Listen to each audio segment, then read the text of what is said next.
It was 125 years ago, and rowing was growing throughout the world. A group of keen rowing countries decided to join together and try to standardise the way rowing was being raced.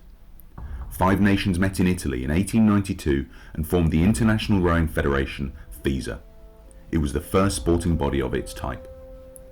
With its foundation came the organisation of a European Rowing Championships. Only amateur rowers were allowed to compete. Racing had to be in a straight line, and distances varied between 1,800 metres and 3,000 metres. With the birth of the modern Olympics planned for Athens in 1896, rowing was ready. Unfortunately, bad weather meant the racing could not take place. Finally, at the second Olympics in 1900, rowing got to race. Over the coming years, rules to standardise the sport were developed. The number of FISA member countries began to grow, as did the number of competitors at the annual European Championships. The rules of rowing became more and more consistent.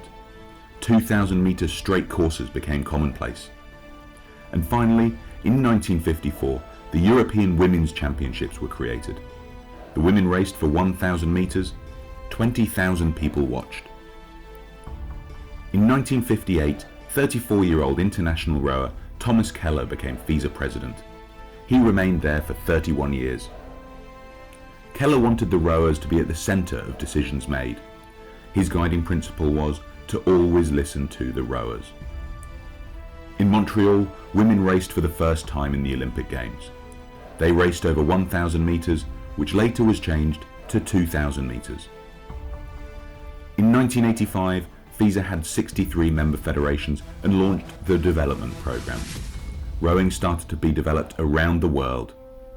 As the sport grew, rowing was seen as a way to develop the whole person and as a lifelong sport. Denis Oswald became FISA president and served for 25 years. Under his leadership, rowing became a truly international sport. Membership grew from 63 member federations in 1985 to 150 in 2016. FISA led the way in the fight against doping as the first federation to conduct out-of-competition testing, and through the athlete's commitment form and the no-needle policy. In 2002, para rowing was added to the World Championships. 6 years later, it was introduced to the Paralympics in Beijing.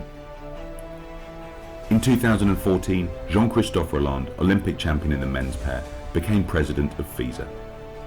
Coastal, indoor and masters rowing have spread the sport to new corners of the world.